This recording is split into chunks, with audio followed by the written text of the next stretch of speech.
Conscious and unconscious. Is it time we stopped explaining the mind this way within the field of hypnotherapy? I read an article in the media featuring a frontline hypnotherapist this week, and it's like so many snippets that I read each week that have made it into the media portraying hypnosis. I have a hypnosis in the news thread on my Facebook group and a section in my podcast, so I post and highlight these things. It's a quote that I'm particularly interested in, and I've put up on my board here. And it says, hypnotherapy connects with the subconscious to rework patterns of thoughts and behaviors. And on another article posted yesterday, the hypnotherapist is quoted as saying, however, hypnosis can bypass the addiction by tapping into the subconscious mind. Others refer to rewiring the unconscious mind, and very often the frontline hypnotherapist explains that hypnosis works by relaxing the conscious mind and accessing the unconscious or subconscious mind. You know, a regular human being or someone outside of the hypnotherapy field could be forgiven for thinking, what the heck does that mean? Is that not gibberish? Hypnotherapy connects with the subconscious to rework patterns of thoughts and behaviors, or rewiring the unconscious. As I've stated, and as I demonstrate often in other places, that the media is filled with articles whereby hypnotherapists are quoted as explaining hypnosis in similar ways. In fact, in my experience, the vast majority of frontline hypnotherapists explain hypnosis in this way. And is it true though? Is it accurate? Is it a correct explanation? Because even though so many frontline hypnotherapists explain hypnosis in these terms, did you know that if you comb through the entire life's work of James Braid, who many consider to be the creator of the field of modern hypnosis, Braid, does not refer to a subconscious mind at all when he explains hypnosis, not once. Additionally, as I wrote in my Science of Self-Hypnosis book, if you examine the depths of research in the field of hypnosis over the last century, major contributors such as Hull and White in the 1930s and 40s, Hilgard in the 50s, Barber, Orne in the 60s, those engaged in the theory wars of the 70s such as Barber and Spanos, all the way up to the 90s with authors such as Kirsch and Lin and McConkie and Sheehan. You know what? None of them discussed the unconscious mind or suggested that hypnosis is a means for accessing the subconscious mind. It's just not mentioned. It's not part of that. Academics, researchers, neuroscientists, they never explain hypnosis this way. The notion of a subconscious mind just has not forged a part of academics' understanding of hypnosis. And the vast majority of academics are clinicians as well. Neuroscience and cognitive scientists firmly dispute the notion of dualism, that of us having a conscious and a subconscious mind. And EEGs, fMRIs, PET scans, neuroimaging all show us much of interest in our field, but have still not discovered any center of consciousness in the brain. So what I'm suggesting today is that if you are dogmatically entrenched in that single perspective without knowing the full debate, then you're potentially doing this field and your own professional hypnotherapy career an injustice, I believe. So is it actually just nonsense? Do these two minds actually exist separately from each other, or is it, as some tend to favour as a theory, a simple metaphor to help us illustrate hypnosis in action? Do we even need to use any explanation of the mind while explaining hypnosis? So first up, a couple of quotes from respected people in the hypnosis field. First up, the old school Heartland's definition. Explain the mind in that classic way. The conscious mind is the part of the mind which thinks, feels, acts in the present. The unconscious mind is a much greater part of the mind, and normally we are quite unaware of its existence. It's the seat of our memories, our past experiences, and indeed of all that we've ever learned. In this respect, it resembles a large filing cabinet to which we can refer in order to refresh memory whenever we need to do so. And that's the 1971 edition of Heartland's, and that book has been updated greatly since. Because of the dual nature of the human mind, this is according to Yapko, conscious and unconscious memories and details that may have been repressed or else simply escaped detection by the conscious mind may not have escaped the unconscious mind. And that was Michael Yapko in 1990. And Erickson, Milton Erickson would state often, your unconscious knows how to protect you. Your unconscious mind knows what's right, what's good. When you need protection, it will protect you. Erickson's quoted as saying in the 70s and 80s in his writings with Rossi. And I'm going to question a little bit about some of these statements later on as well, by the way. You see, for hypnotherapists that have been followers and students of Erickson's work, the existence of an unconscious mind is essential.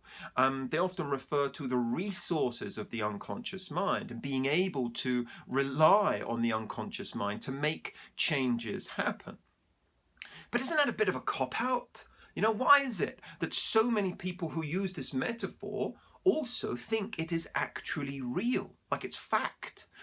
From a wide variety of writings in hypnosis literature, there emerges a model of unconscious phenomena that seems to be mapped out as truth.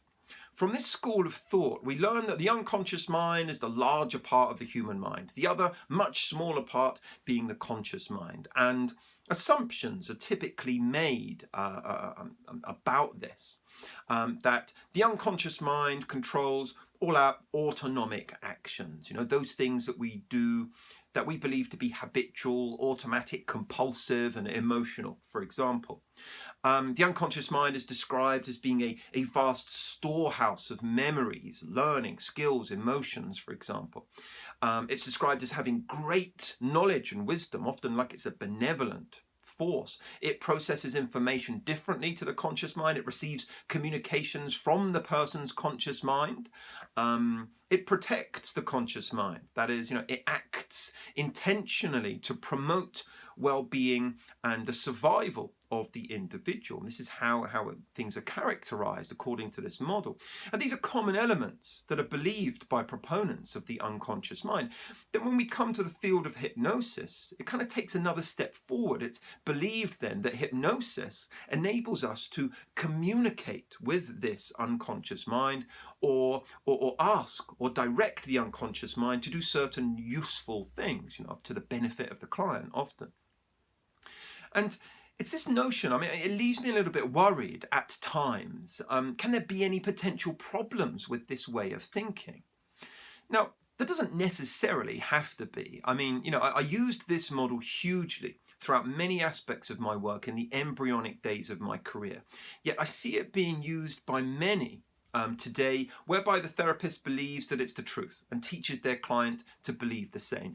In my early days, that's all I was taught. I didn't know any better. And I think many people, it's the same today. Many advocates of the conscious-unconscious model and that train of thought tell me that it can provide a rationale for treatment. It's a simple metaphor that illustrates what we do in the therapy room, but they're not necessarily valid explanations of what actually is going on. So I can understand why some think it's acceptable within the context of therapy to tell our clients, for example, that we are implanting suggestions deep in your unconscious mind so that they work for you in the future. Okay, many would believe there's no real harm being done there, and it extends this metaphor for someone understanding hypnotherapy. But this is often referred to as that iceberg metaphor we all know about, whereby the conscious mind is the tip of the iceberg and this vast resource beneath the surface is the unconscious mind. When someone says to me, your mind is like an iceberg, usually I tend to reply with, no, it isn't. Not really, it isn't.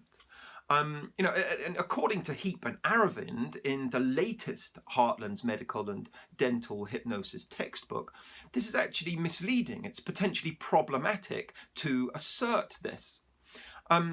Within my personal, within my private consultations, I no longer discuss conscious and unconscious at all. I simply explain hypnosis to my clients as a mindset, a cognitive skill comprising certain attitudes, expectancies, and beliefs, which then become a learnable skill. And those familiar with my own research, my work, know I tend to favor a socio-cognitive conceptualization of hypnosis, a non-state theory. And though it's not without its flaws, it is the theory that I find most satisfactory and certainly has the most evidence to support it to date.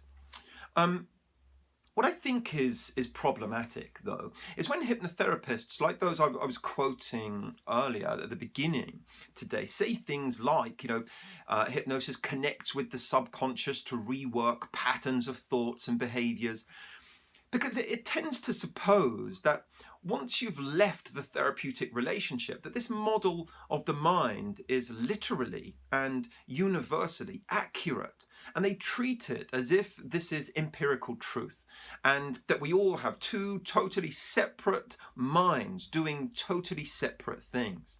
That the mind is divided into these two parts, the conscious and the unconscious, is an oversimplistic and potentially very misleading idea, and one that unnecessarily limits our progress in understanding human psychology and hypnosis in particular. I want to explain that.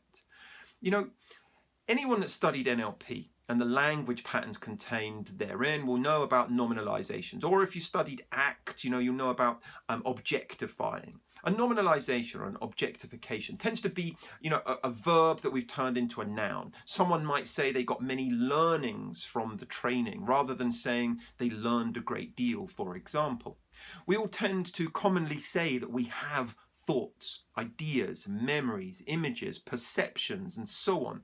Like they're things that we can carry around in a wheelbarrow. We say such things as, I've just had an excellent idea, or I had a great thought today.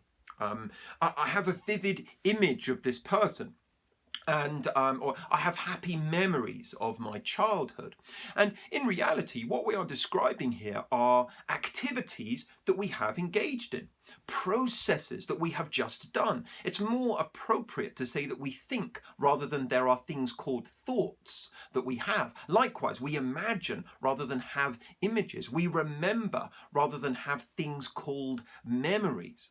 When we stop remembering, the memories do not go anywhere. They're not stored away as files are stored in a filing cabinet, though it may seem that way when we do the process of remembering. To illustrate that, take the example of a physical activity that you do regularly, such as shaking hands. Whilst you're shaking hands, you might say that you're doing a handshake. You might refer to the handshake and describe it in various terms. That's a firm handshake, or a limp handshake, or a welcoming handshake, a meaningful handshake, and so on. But this does not make the action of shaking hands any more real or a thing. Once you've stopped shaking hands, you would not ask where the handshake has gone, and then start examining your hands, to see where it went, or if it's stored there. When you later shake hands again, you would not then ask whether the same handshake had been retrieved, or if it's a different handshake, would you? Don't say yes just to be obnoxious. Exactly the same reasoning should be applied to the activities of thinking, remembering, imagining, and so on. All of these are represented by neural activities that are, in an as yet or largely unknown way, associated with the conscious experiences that we call having memories, thoughts, images, and so on. Suppose that, having decided you've done enough listening to me for the moment, you switch off your computer or you put your phone down and go do something else. However, later on, you start to think about some of the ideas that I've spoken about here. Surely you can only do this if there is something, some representation of this material, a memory that exists in your mind, which you retrieve when you decide to, as you would draw a file from a filing cabinet. We can say that this is so only in a manner of speaking. A more accurate and potentially less misleading description is to say that as you're listening to me, Neurobiochemical changes are occurring in your brain that enable you in the future to engage in the activity, the process of recalling and reconstructing this material. So, do not these observable neuronal properties constitute your memory of this information?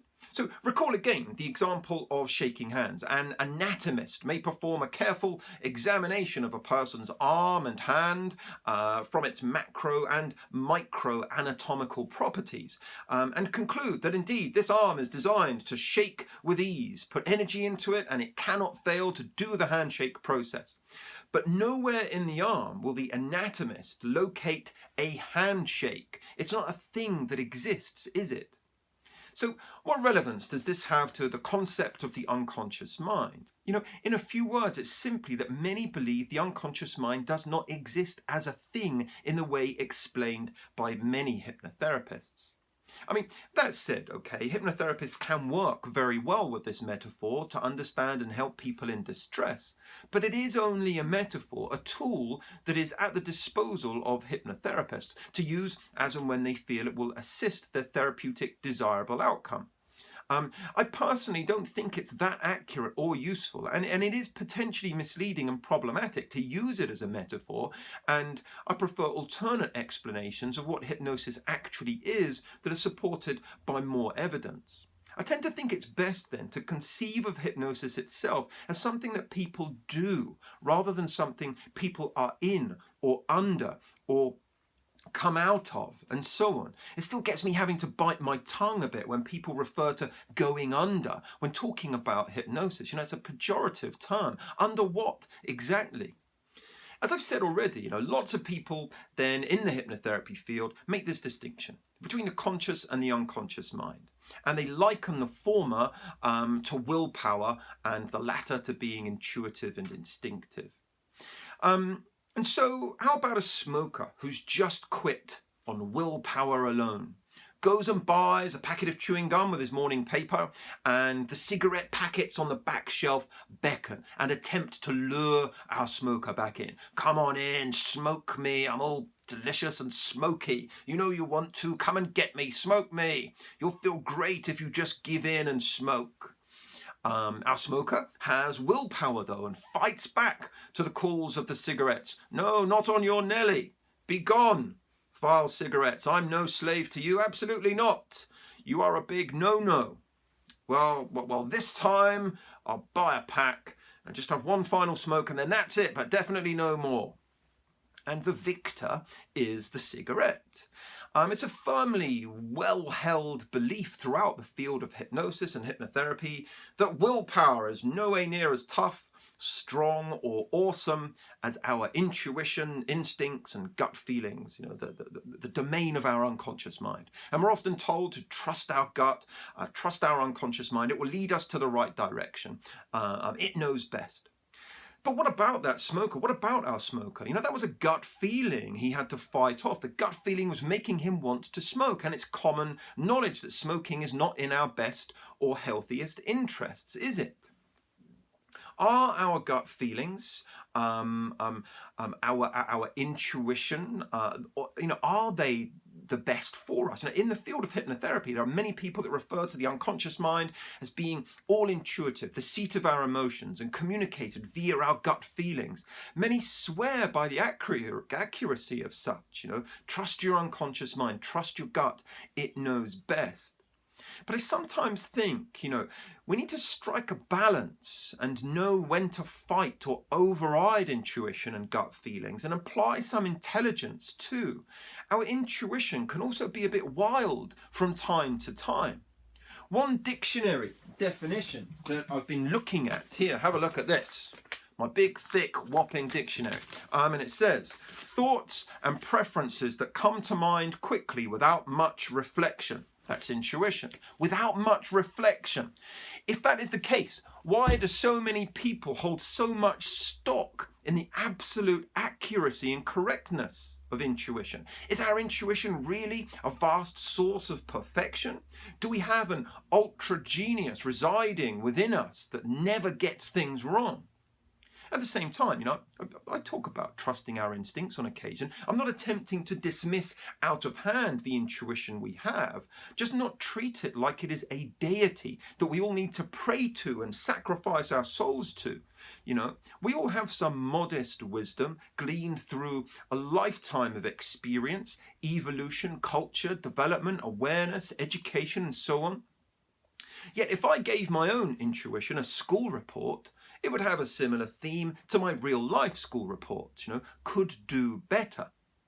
There are entire books and works on how we must bow down to our gut feelings and shut out the babbling of our rational conscious thoughts. And most of us have tales from our lives when we trusted our gut feelings and were repaid, rewarded accordingly. Likewise, we ignored our gut feelings at our peril and rued the mistake. Our intuition is to be respected. Of course, it deserves that. Nonetheless, we do need to rein it in and think intelligently from time to time too. You see, rather than having to fight and battle with it, as our smoker did, and often losing, we can retrain our intuitive selves with evidence. You knew I was going to say that though, didn't you? After all, isn't that what hypnotherapy is all about? Rather than telling people to sort themselves out whilst slapping across the face with a wet fish, therapy has evolved to retrain our minds, retrain our intuition and our natural way of doing things instead of the seemingly maladaptive schemas that were going on. So maybe the willpower does come off worse beside the power of intuition on occasion, but surely we all benefit from educating our intuition to be even more accurate and effective. And isn't that a lot of what hypnotherapy is about?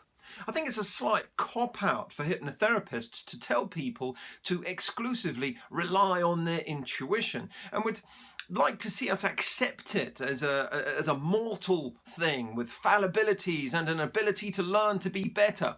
If people all have so much wisdom and intuition within them that only ever does them good, then how do we have any clients at all? How come so many people have issues that require therapy at all? Whenever I contribute to this debate online, I've often been confronted with a rather classic non sequitur argument. I've had many great debates and a lot of open-minded discussion with those prepared to examine their own thoughts on the topic. And though I firmly stand in one camp on this debate, I'm absolutely open to anyone proving to me that there is such a thing as the unconscious mind that exists and has characteristics and so on.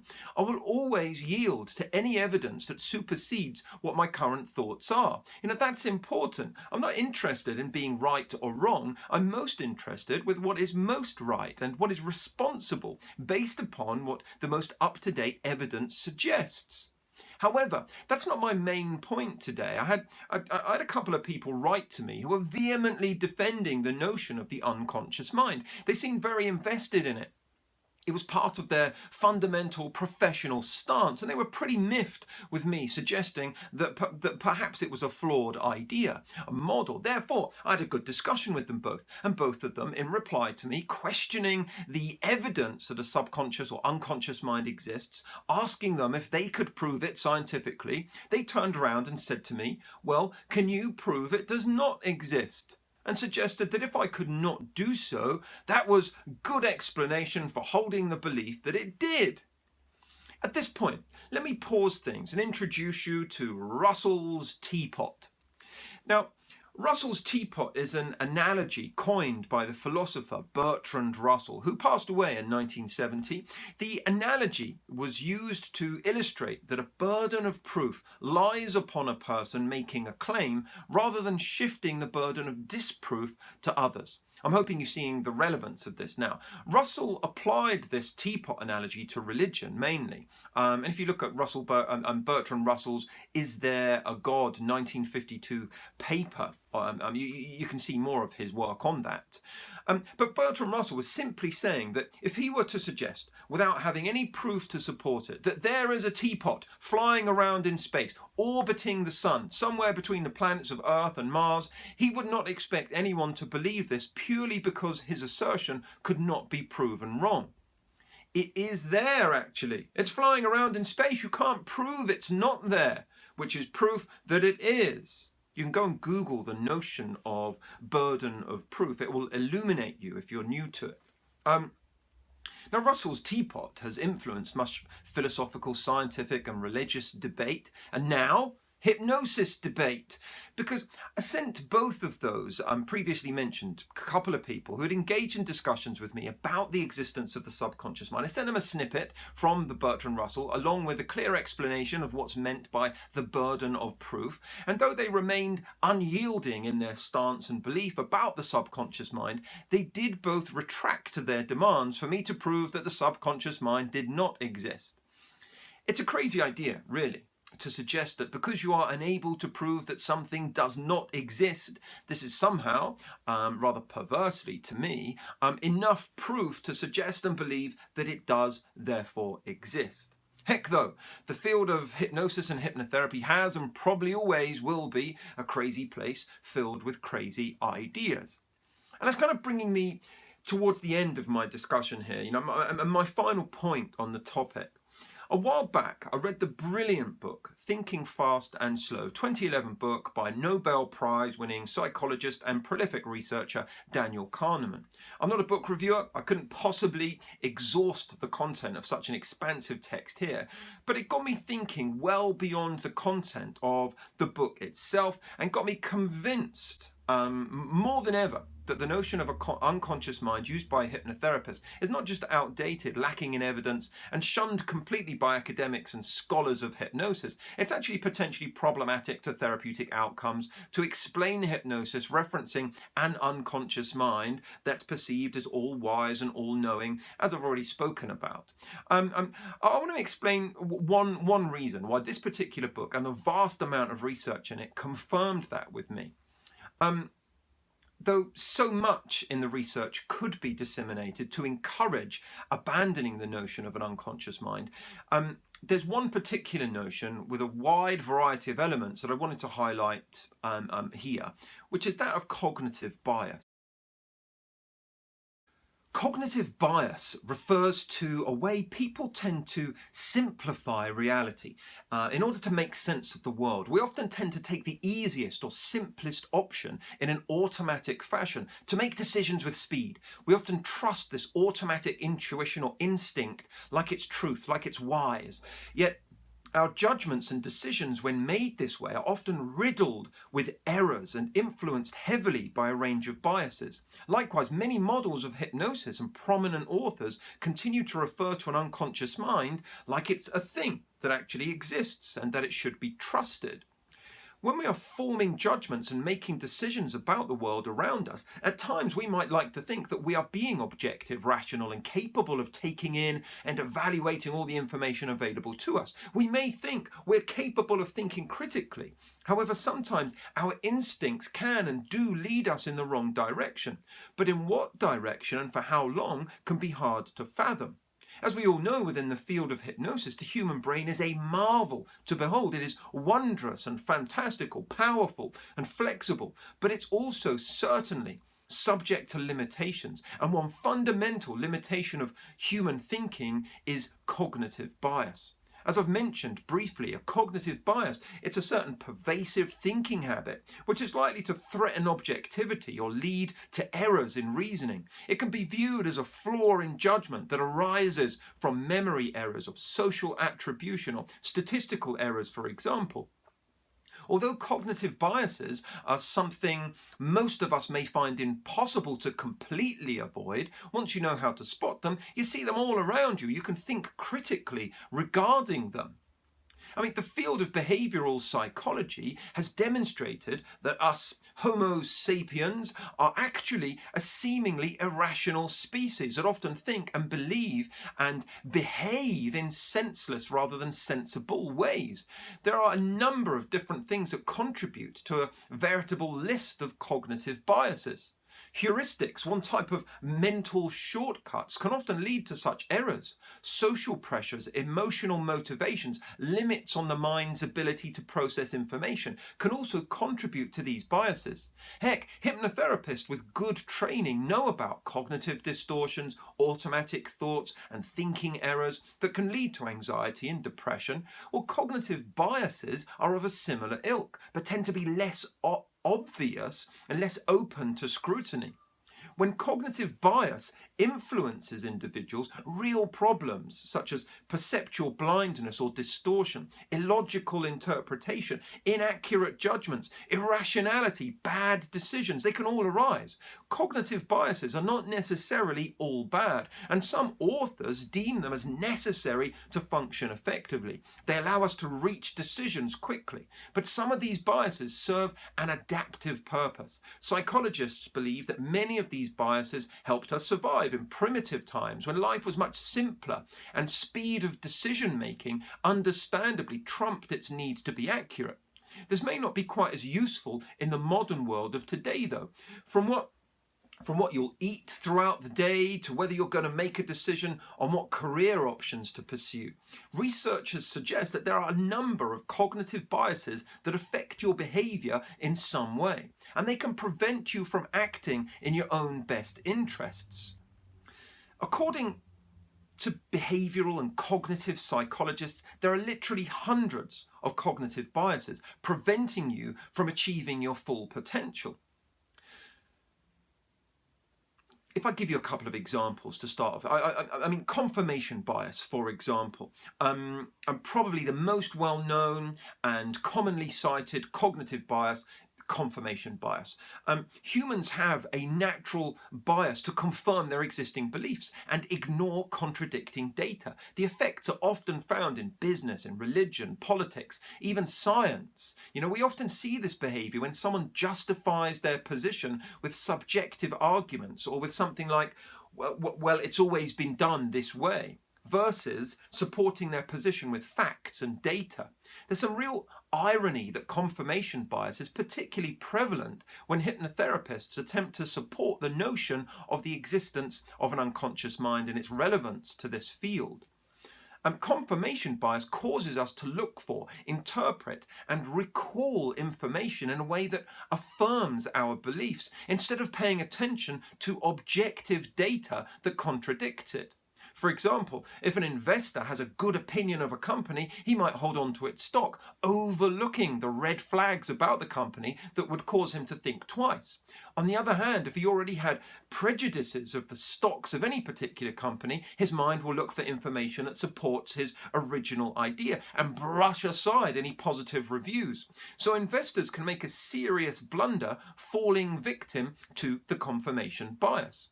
It's really hard to change, especially when we've believed something to be true for so long. So the effect is even stronger for deeply entrenched beliefs. If a hypnotherapist has invested a lot of money in a training that taught them that an unconscious mind exists, then they spend time with other professionals using the same notion. It becomes entrenched and very difficult to accept anything else. To regulate the brain, you can look at a wide number of different things online with regards to how you can update your thinking and become more of a critical thinker, and examine your news feeds because they're full of confirmation bias. Many people with an inability to look outside their existing belief systems, confirmation bias limits our ability to grow and improve in personal and professional ways. We have to consider more possibilities and be open to alternatives, examine evidence. I'd go back and have a listen to some of the things I'd said here with regards to this. But also, because I have some confirmation bias within the way in which I'm presenting this information as well. We have things like the halo effect, negative bias, bandwagon effect, which all contribute to the notions that I'm talking about today, of us having an unconscious mind that's become so popular and is fueled by so many biases. the notion breeds in groups of people thinking the same thing and not permitting it to be challenged. In fact, there are large sections of the field of hypnotherapy who reject anyone with a seemingly dissenting perspective or an evidence-based leaning or any kind of viewpoint that doesn't match their own. Many of you listening to me now may spend the entire time looking for ways to dispute it rather than ways to dispute or at least question your own beliefs, which, potentially you're falling prey to a cognitive bias there. People who are creative, capable of thinking critically, objectively, independently, can throw off cognitive bias. There's no magical antidote that will inoculate us from such bias all of the time, but we can diminish the power of them by understanding that such distortions exist, by looking out for them in our own thinking and putting effort into countering their influence over us. In other words, just knowing and considering some of these universal biases will make us less likely to fall victim to them. Evidence shows that we do things unconsciously. We absolutely do things unconsciously. But that is very different to us having an unconscious mind. Trusting the things we do unconsciously can lead us to make grave errors, such as those I've spoken about here. Beyond the fact that there's no evidence that a separate entity of an unconscious mind exists, many hypnotherapists in particular characterize the unconscious mind as being something filled with wisdom that knows what's best for us, and they tell their clients to trust it. Yet to trust our instincts, intuition, automatic thoughts, gut feelings, or an unconscious mind unquestionably is leading the client to more potential error and even more potentially leading them to simply perpetuate more of the problematic thinking and feeling that's causing the therapeutic issue in the first place. Instead, teach them to think critically, to intelligently reason instead. Those that have trained as hypnotherapists with me at my college or experienced hypnotherapy or coaching or mentoring with me know that critical thinking, it's central to an evidence-based approach to hypnotherapy. It's central to moving the field forward as well. We need to challenge this so-called perceived wisdom that is perpetuated by so many hypnotherapists and so many schools in this field. Given all of this that I've spoken about, isn't it time that hypnotherapists started to examine this? Isn't it about time that hypnotherapy training schools, courses, organizations started teaching the other side of this debate and started to educate the field correctly and effectively? There's a lot of evidence against explaining hypnosis in terms of a conscious and unconscious mind. Yet most hypnotherapists have been taught that model of mind like it is fact. They know no different and usually get offended or feel affronted when the model they're so invested in is challenged, even if it's done nicely, as I'm doing my best to do. If you're going to adopt this stance, then you at least need to know and understand that it has a critique, and that you've taken that critique on board and arrived at your decision and your stance that you've adopted through some clear thinking and being well informed.